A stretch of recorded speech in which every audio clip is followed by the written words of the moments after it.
LGBT төв хүн бүрт хүний эрх, шударгаас нэр төр. Та яг одоо Mongolian Queer podcast-ийг сонсож байна.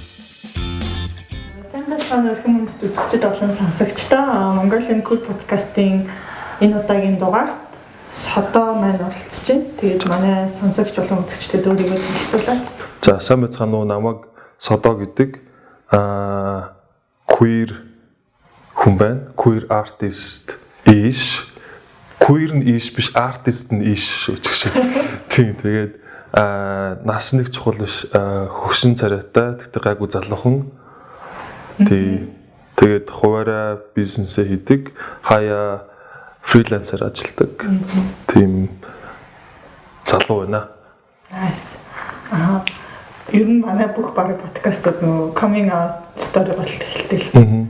Тэгээд яг анх хизээ өөрийгөө хүлээн зөвшөөрч би минийх амар хойнохоо хүмүүс айгүй эрт байгаад тахшиг санагдаад байдیں۔ 16-7 орчим наснд авах өөртөө тэгтээ хүлээн зөвшөөрч чадахгүйсэн. Гэтэ яг мэдээж уусаа яг залуучууд дээд ангийн ахнар ангийн хөвгүүд мөгүүд айгүй таалагдчих эхэлдэг гэсэн. Тэгэл зөрчилтэй бол тэгснэ хорвоо дээр би ганцаараа юм болоо гэж бодоод тэр үед алдартай байсан ганц нэг хүмүүс за бид нар 2-3 наа ч юм бэлэн мөлөө гэж амар тэнийг паддаг гэсэн юм аа. Тэгээд сүүл рүүгээ ер нь нэлээ 18-19 мөстэйдээ бүр яг өөрийгөө бол дотроо хүлээн зөвшөөрсөн. Гэхдээ яг гадагшаа come out хийхэд арай бэлэн биш байжгаад 20 биш 20 мортойд юм байна. Хамгийн эхлээд дотныхоо найзуудаа хэлж эхлээд гэтээ ерөөсөө би над дээр ийм гоё дэжгүй хүмүүс таарсан юм уу? Эсвэл нүхээр тийм дэжгүй байт юм уу? Бүүмэд маань найзууд дотны хүмүүс хинж ягаачгүй зүгээр like so гэд баг тэгээд исэн. Нэг найз маань бүр чи тэгээд яагаад надад одоо хүртэл хэлэхгүй нуугаад яваад исэн гэж уйлж мөлаад амар гоёсан. Одоо ер нь л миний коммент хийсэн хүмүүсээс ерөөсөө нэг гайхаж махсан хүн байгаагүй. Гайхсан болохоор чи ерөөс тэгж харагддаггүй шүү дээ. Худлаа яриад байгаа юм шүү гэж галтгснаа. Үгүй ээ би тийм үгүй та за. Ерөөсөө надад нэг queer харагдана гэж харин юу ч юм те. Эсвэл яг чи тэгж харагддаггүй яг тэгж гэдэг үгээ чи илэрхийлжүүл би яг тэгж харагдмаар байна ч юм уу.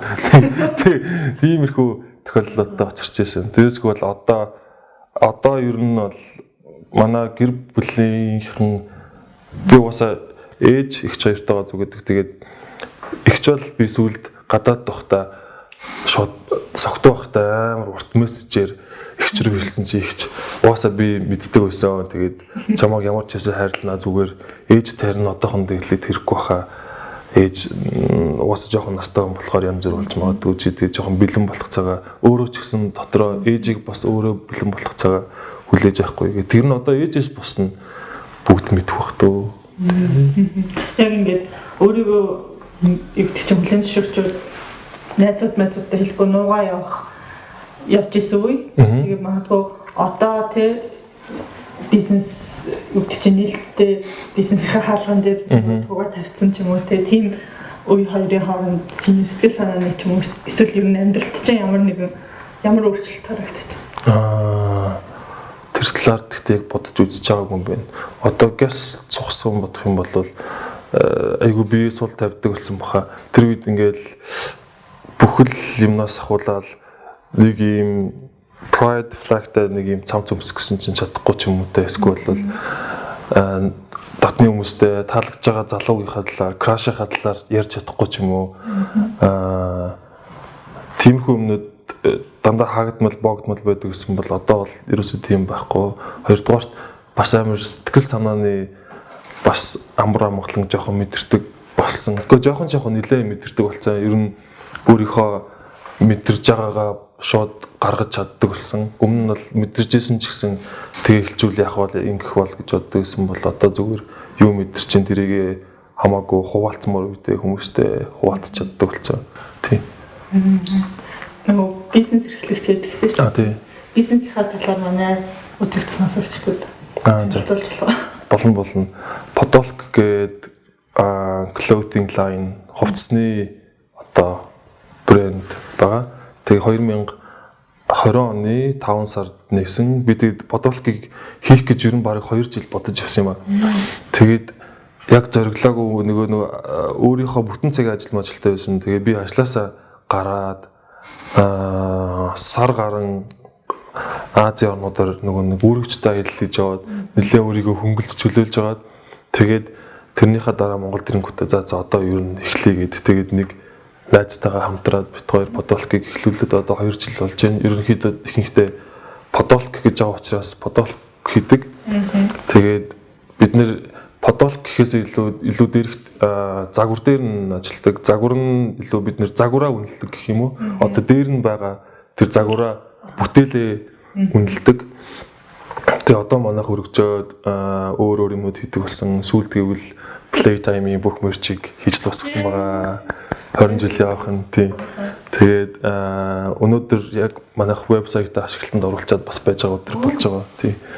Тэгээд бас нэг cam гэдэг нэг жижигхэн кафе нээж үзсэн сая.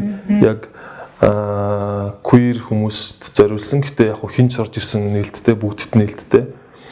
Тэгээд тэгсэн чинь харин 2 сар гарan 3 сар ажиллаа. Тэгээд төр хаалга барьсан байгаа. Яг аль бизнесийн дөнгөж эхлүүлж ахт те. Тэгээд дээрэс нь нээлттэй queer одоо гэдэг чинь бүр орон зай бүрдүүлсэн байна шүү дээ. Одоо ингээл аягүй олон queer хүүхдүүд ч юм уу те манай сайн дээр ажилтад өдөр ороод кофе уугаад суух юм queer орчин амар хэрэгтэй гэдэг л аягүй олон жилийн өмнөөс ярьдаг байсан. Тэгээд яг тийм дотор нь оронгууд бүр аягүй гоё дотн хамгийн томор тугаа тавьсан ч юм уу тийм орон зай надад бас амар гоё байсан. Тэгээд тэрийг яг анх эхлүүлэхээс илүү ямар эхлүүлснээс хойш одоо ямар эрсдлүүд ч юм уу одоо төр хаагдсан маа гэдгийгсэн шүү дээ. Тэр болгоны эхлүүлэхэд амар юм юу эхлүүлчихсэн. Нөгөө нэг сэтгэлийн хөрлөө яг зөндөө удаан бодож явж лээсэн л да. Гэтэ бас амар судалгаагүй эхлүүлсэн бас миний буруу юм шиг үлээ. Яг тэгэхээр нөгөө нэг өдрөөр кофе шоу кафе гэж явж байгаад оройдоо уулна бид нэр жоо пив зарыг жуулсан байхгүй. Тэгсэн чинь нөгөө архины зөвшөөрөл чинь бүр хэцээж гардгүй байлээ шүү дээ. Ер нь заавал бүр аим шиг олон бичвэр бүртгүүлээд 2 сар ер нь нээс өдрөөсөө хаагдах өдөр хүртлээр зөвхөн архины зөвшөөрлийн төлөө амар олон бичвэр бүртгүүлээд заавал хүмүүст мөнгө төлөх ёстой. Зүгээр л одоо жам ёсоор нэмээ бүрдүүлэх юм бол тэр чинь уусаа гардгүй юм лээ.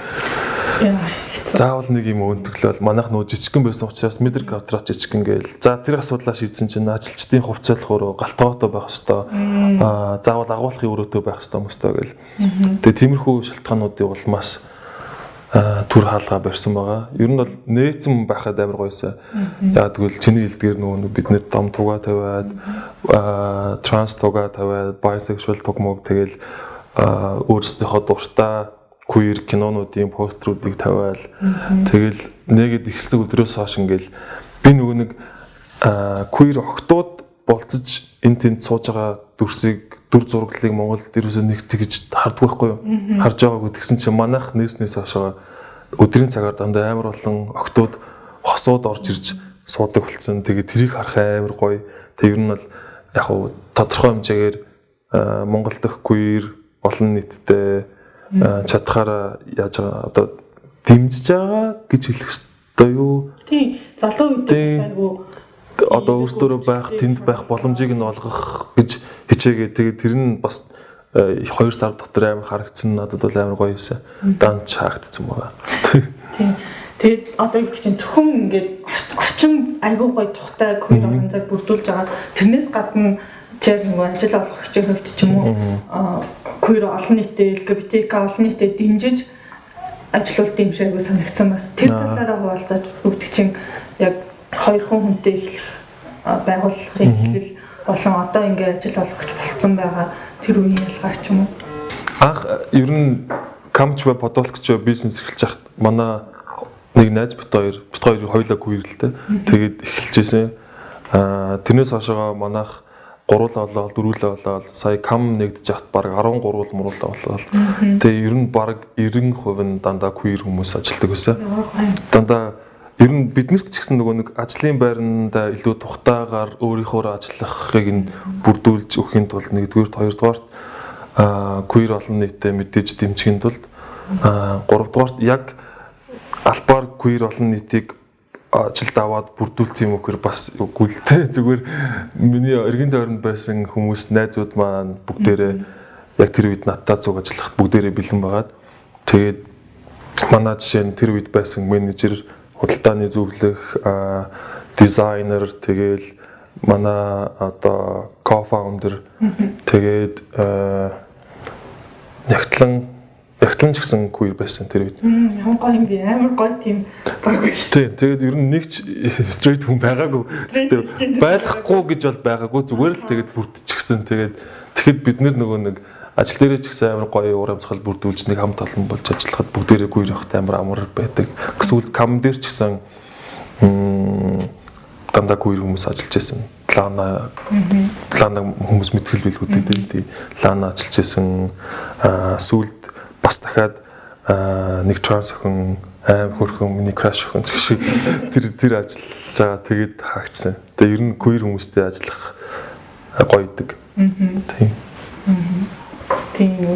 Чиний саяхан хэлсэн шиг нөгөө цаанаасаа л тэгээ болцсон гэдэгсээ тэгээд ингээд өгдөг чинь нэг одоо нэг өгдөг чинь манай үзэгчд queer business гэдээ яагаад онцлоод байгаа юм гэж бодож иж магадгүй л тэгэнгүүт яг ингээд нийгмийн бүх салбарт өгдөг чинь queer хүмүүс нээлттэй queer хүмүүс ороод ирэнгүүт ингээд тэр хүмүүс нь бас ажил олгогч болоод тэгэнгүүт бусад өгдөг чинь жишээ нь трансгендер олон нийтэд ажлын байрны одоо өгдөг чинь хорон зай аягүй бага байдаг шүү дээ. Тэгэхээр энэ боломжийг нээгээд ингээд бүр томроо явж байгаад амар бахархаж байна.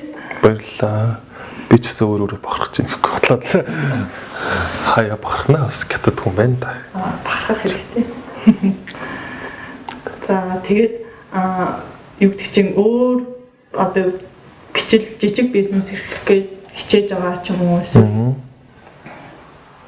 энэ салбарт ормоор байгаа хүмүүст чи юу гэж зөвлөх вэ? Нийлдэлтэй queer бизнес эхлүүлмээр байгаа ч юм уу. Заримдаа төв мөнгө хүмүүс ингэж залгах байхгүй. Би ингэж биендэр заддаг шоп нэмэр байж юм уу те. Яг ийм LGBT хүмүүсийн онцлог хэрэгцээнд тохирсон бараа зармаар байж тийм асуулт өгөрдөг.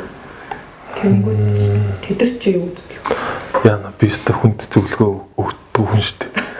Нэрнгээс ямар ч зөвлөгөө өгч чаддаг хүн. Би уусаа тийм бодолтой байт юм аа. Одоо тэр хүн болгоо өөрөөсийнхөө цаг үед юу хийж байгаа, яаж байгаа, хийж байгаа нь бүгдээрээ өөр одоо онцлогтой, өөр ситүэйшн одоо юу гэдгэлээ нөхцөл байдалд байгаа учраас миний зөвлөгөө тэр хүнд таарах үгүй би сайн мэдэхгүй болохоор. Гэхдээ ямар ч тач яг хэрвээ хийх гэж байгаа бол ингээд бодоол яваад ямар ч нэг үйлдэл хийхгүй болохоор тэр тэгээ бодол чигээрэл үлдчихдэм билээ. Тэгээд бас нэг одоо бодоод явж байхад саад болсон саад дотгорууд нь бас тэр бол нөгөө үүсэн устддаг зүйлүүд гэдгийг бас бодох хэрэгтэй юм шиг лээ. Одоо бодож явж итэл одоо санхүүн болдгоо ч юм уу эсвэл одоо хил хаацсан ч юм уу те өөр ямар нэгэн саад дотгорууд гарах юм бол тэднийг төр зуурыг тэр үед үсээд тэгээд хизээ нэгэн дараа хугацааны дараа устна. Тэгэхээр тэр бодлоо ямар тач хаяхгүй явж байгаа ямар тач хамгийн ихний нэг үйлдэлийг заавал хийгээд үзээрэй. Тэгээд хийгээд алдсан ч бай. Энэ амар угаасаа хүн болгон л хийдэг зөвлөгөө байх л да. Гэхдээ амьдрал дээр жоохон үнний ортол юм шиг лээ. Ямар тач хийж үзчихээж л мэдхээс биш. Хийхгүй бодоод яваад байвал тэр бодол чигээрээ үлцээр байгаа сүлдээ замхардаг ч юм уу те. Тэгээд өөр юм руу бодоо явж итэл магадгүй нэг өөр ус нөрхөлтөөс нэгдээд тэр лөө орчих ч юм уу. Тэгэхээр тэр бодлоо ямар нэгэн байдлаар жижигхэн ч гэсэн үйлдэл болгоод үзэх юм бол тэр нь цаашаа нэг үйлдэлийг хийж дараагийн үйлдэл нэгдэн штэ те. Тэгэхгүй бол тэр үйлдэлийг үзээгүй ч шууд хоёрдугаар алхам руу орно гэж байхгүй учраас жижигээс ч хамаагүй үйлдэл болгоод үзвэл дээр баг гэж бодож байна. Гэхдээ энэ зөвлөгөө биш шүү. Би угаасаа зөвлөгөө хүнд өгч чаддгүй гэж хэлсэн болохоор. Тийм л байна да. Тэгээ queer business нээлттэй бизнес гэх юм бол тэрэн дээр сайн хэлэх комент алгаа мэдгүй байна.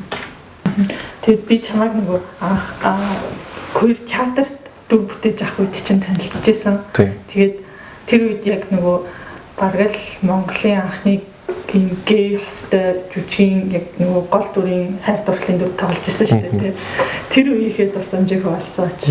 За яа би ихтэй заримдаа жоохон хичээд заримдаа жоохон бахархаад шиг юусэн чи. Тэр үе бэлтгэлээс эхлээд амар гоё юусан. Яа тэгвэл би нөгөө яг хуучин адилхан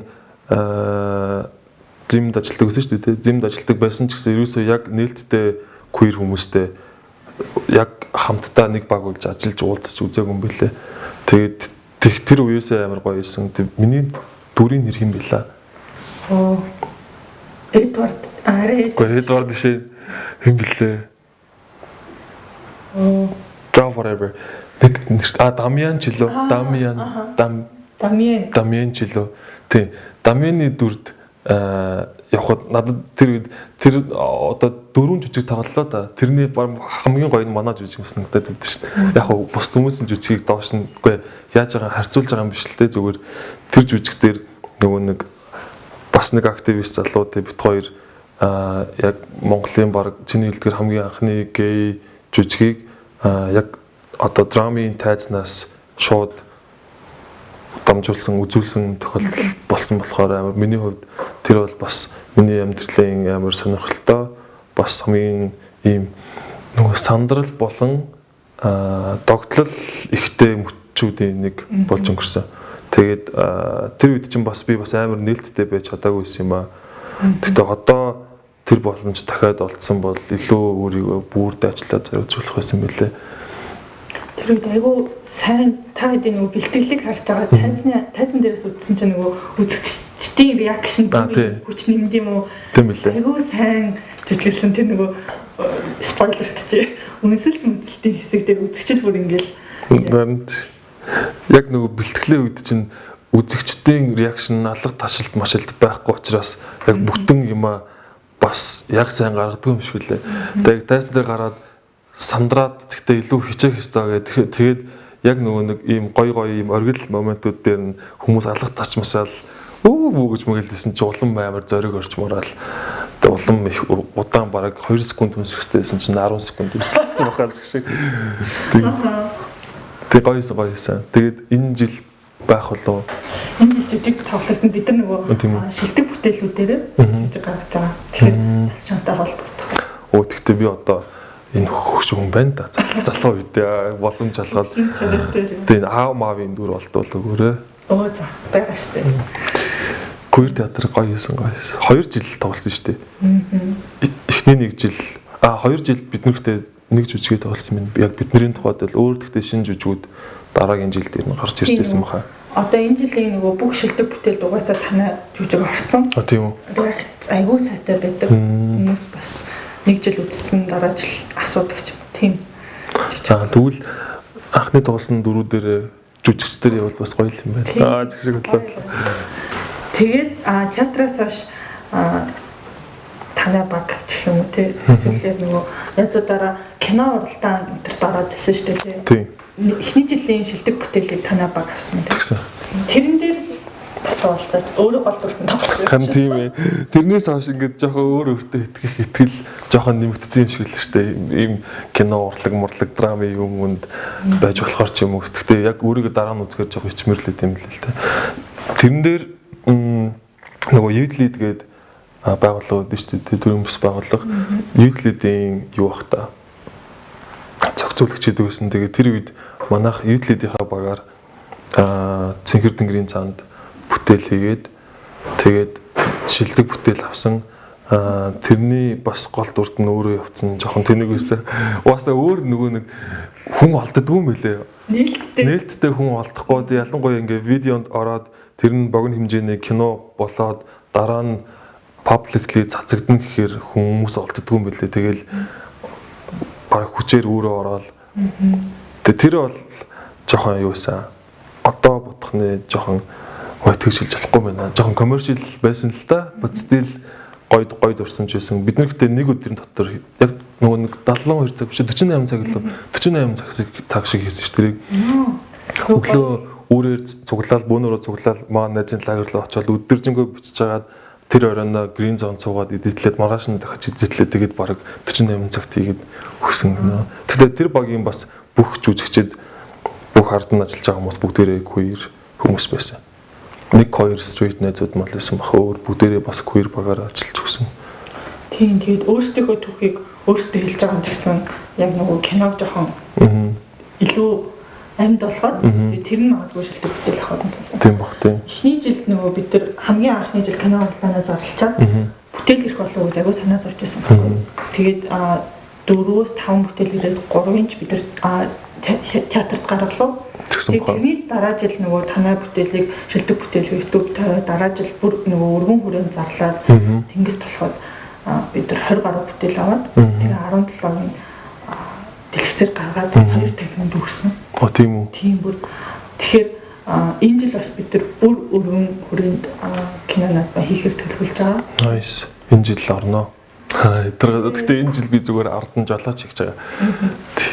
Тэгээд үзэж байгаа хүмүүсийн бол бас манай кинонод оролцоорой. Тэгээд кинонод оролцоорой. Кино хийх үйл явц нь өөрөө амар гоё дурсамж бүтээдэг. Амар их юм шинээс орд юм лээ. Заавал мэрэгжлийн ч юм уу те. Эсвэл заавал нэг юм дүүкагаар бичдэг камертай байх албагүй ч одооны утаснууд ямар вэ? Тийм. Тэгээд одоо хүмүүс илүү креатив ханддаг болцсон байлээ. Бидний үеэс гэдэг амар хөвшин шиг яриад байгаа. За тэгээд одоо жишээ нь ингээл айгүй олон дандаа ингээл LGBTQ багтай ажиллаад тэгэж эхэлж байгаад одоо өөрийн гэсэн бизнестэй болцсон тэр нь илүү нөгөө ээлтэй орчныг бүртгүүлээд энэ одоо юу гэдэг чинь ажлын ч юм уу хамт олонны уур амьсгал тэг чи магадгүй өмнө нь зөвхөн одоо юу гэдэг чинь стресс гендер хүмүүстэй ажиллаж исэн эсвэл тийм ээлтэй биш ажлын уур амьсгал хоёрын ялгаа байна уу?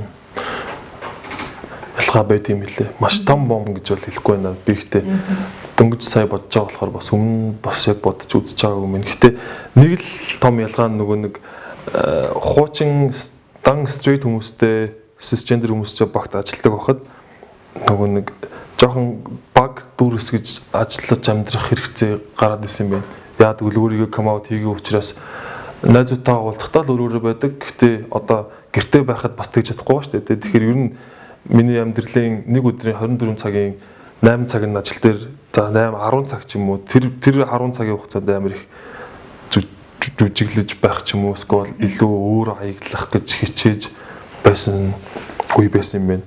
Одоо бол миний 24 цаг 24-лээ миний өөрөө ямар вэ тэр мэдрэмж илэрхийлж өөрийнхөө байгаа сисгендер хүмүүстэй ажилладаг straight сисгендер хүмүүстэй ажилладаг байхад жоохон бүх мэдрэмжүүдээ гаргаж чадахгүй ажил дээр ингээл ядчил ажлын хоорондын хүмүүсийн жоок мог явгууд тэр дундруу нь орох гэхээр ингээл заавал эмэгтэй хүмүүс ярих шаардлагатай болчиход ч юм уу те эсвэл нэг ажлынхаа нэг охин мөхөнтэй заавал холбоолчаараа өөрөө awkward-л ингээл ийм болцдог. Тэнгүүд тэр мэдрэмжүүд биш хоногийн 24 цагийг өөрийнхоороо өнгөрүүлж чаддаг болох нь queer хүмүүстэй ажиллахын хамгийн давуу тал юм байна. Тэгэхээр ер нь л жүжиглэх шаардлагагүй болно гэсэн.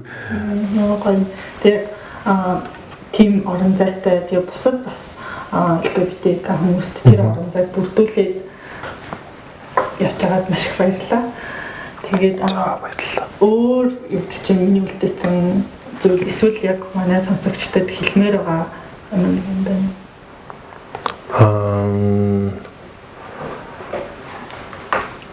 Харин л дээ чиний үлдээсэн юм байхгүй хаа. Миний хувьд ч гэсэн би нөгөө амар сонин хүн байхгүй юу ш. Дандаа нөгөө хүн юм хэлэхээс жоохон айгаад иддэг болцоо. Тийм шүү та нар тэгэрээ гэж хэлэхээр айгаад иддэг болцоо. Тэгээд гэхдээ яг хуу би нэг үгийг баян ингээд бичдэг байхгүй янз бүрийн бодолх дээр хүртэл постэр ихтэй дандаа ингээд өөрийнхөө жинхэнэ нүнгийг гэрэлтүүлэхээс бүү байгаараа гэдэг тэр үгийг дандаа хэлдэг байхгүй. Тэгээд өөрийнхөө жинхэнэ нүнгийг гэрэлтүүлэхээс битгий байгаараа л гэж хэлье да. Баярлалаа. Тэгээд цаашдаа ажилд нь амжилт хүсье. Баярлалаа. Копункап. Bye.